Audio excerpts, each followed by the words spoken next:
নমস্কার বন্ধুরা, আরও একটা নতুন রেসিপির ভিডিওতে আপনাদের সবাইকে স্বাগত। আজকে শেয়ার করছি একটা ভর্তা রেসিপি।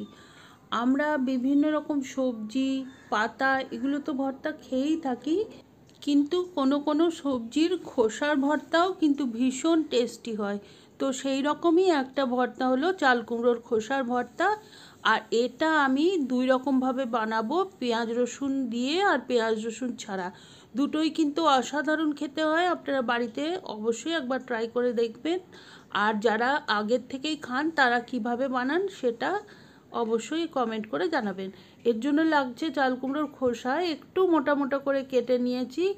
একটু মোটা মোটা কাটলেই ভালো হবে। আর এখন কড়াইতে জল দিয়ে লবণ হলুদ দিয়ে খোসাগুলোকে সামান্য ভাপিয়ে নেব।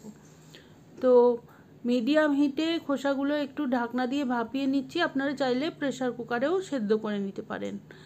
আর মোটামুটি খোসাটা সেদ্ধ হবে, জলও শুকিয়ে যাবে, এরকম হলে ভালো। কেননা জলটা ফেলে দিতে হলে বেশ খানিকটা পুষ্টিগুণ কমে যায়, সেজন্য চেষ্টা করবেন জলটা পুরোই শুকিয়ে ফেলতে। এখন খোসাটা ঠান্ডা হয়ে গেছে, আমি একটা ব্লেন্ডার জারের মধ্যে খোসাগুলো নিয়ে নিচ্ছি। আর এর সাথে আমি দেব কাঁচা লঙ্কা। আর আমি এই প্রথম যে ভর্তাটা বানিয়ে দেখাচ্ছি সেটা কিন্তু পেঁয়াজ রসুন দিয়ে বানাবো। তো আর দিচ্ছি কিছুটা বাদাম, চিনে বাদাম দিচ্ছি। আপনারা চাইলে কিন্তু এখানে চিনে বাদাম নাও দিতে পারেন। পুরো জিনিসটা ব্লেন্ড করে নিয়েছি। আর এখন কড়াই বসিয়ে দিয়েছি গ্যাসে, দিয়ে দেবো কিছুটা সর্ষের তেল। আর একটা শুকনো লঙ্কা আমি ভেজে তুলে রাখবো পরে এটা গার্নিশ করার জন্য। তো লঙ্কাটা ভাজা হয়ে গেছে, এখন তুলে রাখছি।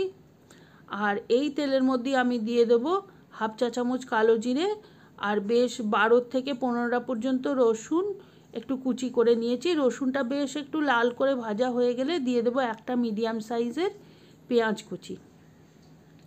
সব কিছু ভালো করে ভেজে নেব। পেঁয়াজটা পুরো ব্রাউন হবে না, কিন্তু একটু কালার আসবে সেই পর্যন্ত ভাজতে হবে। দেখুন পেঁয়াজটা ভাজা হয়ে গেছে, এখন আমি দিয়ে দেবো বেটে রাখা চাল কুমড়োর খোসাটা।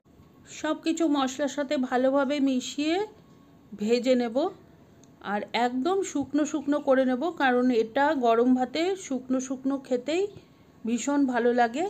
তো আঁচটা ধীরে ধীরে কমিয়ে একদম লোতে করে দেবো, কারণ ভর্তাটা আমাদের প্রায় হয়েই এসছে। আর এই পর্যায়ে লবণটা চেক করে নেব, কারণ খোসাটা সেদ্ধ করার সময় অল্প লবণ দিয়েছিলাম, তো আমার একটু লবণ কম হয়েছে। তো যে লঙ্কাটা আমি আগেই ভেজে রেখেছিলাম সেটা একটু লবণ দিয়ে গুঁড়ো করে নিচ্ছি। আর এই লঙ্কাটা আমি এখন মিশিয়ে দেবো। এতে করে খুব সুন্দর একটা লঙ্কার ফ্লেভার আসবে। আর দিয়ে দিচ্ছি সামান্য একটুখানি চিনি। চিনিটা আপনাদের ইচ্ছের ওপরে ডিপেন্ড করছে, চাইলে নাও দিতে পারেন, তবে একটুখানি চিনি দিলে এটা ভালো লাগে। তো সব কিছু দিয়ে আবার মিশিয়ে নিয়েছি আর একদম শুকনো করে নিচ্ছি। এই পর্যায়ে ভর্তা আমাদের একদম রেডি। এবার শুকনো ভাতের সাথে সার্ভ করতে পারবেন। আমি আরও একভাবে ভর্তা বানিয়ে দেখাচ্ছি। এটা নিরামিষ করে, মানে পেঁয়াজ রসুন ছাড়া তৈরি করব। এর জন্যে 8-10টা কুচি নারকেল নিয়েছি আর বাকি আগের মতোই কিছুটা কাঁচা লঙ্কা আর চাল কুমড়োর খোসা সেদ্ধ। তো সব কিছু ভালো করে ব্লেন্ড করে নিয়েছি। আর এখন কড়াইতে দিয়ে দিচ্ছি 2টো শুকনো লঙ্কা আর একটু সর্ষের তেল।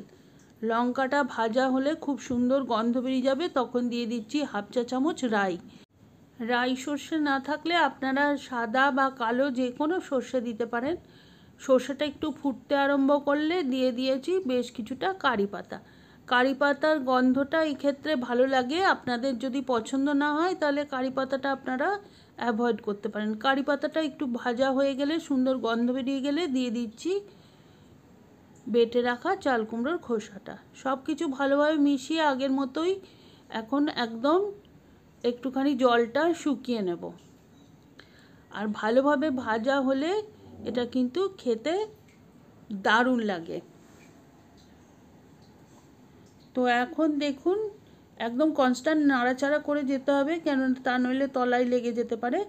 তো আমার এই ভর্তাটা প্রায় কমপ্লিট। একটুখানি চিনি দিয়ে দিলাম আর লবণটা চেক করে নেব।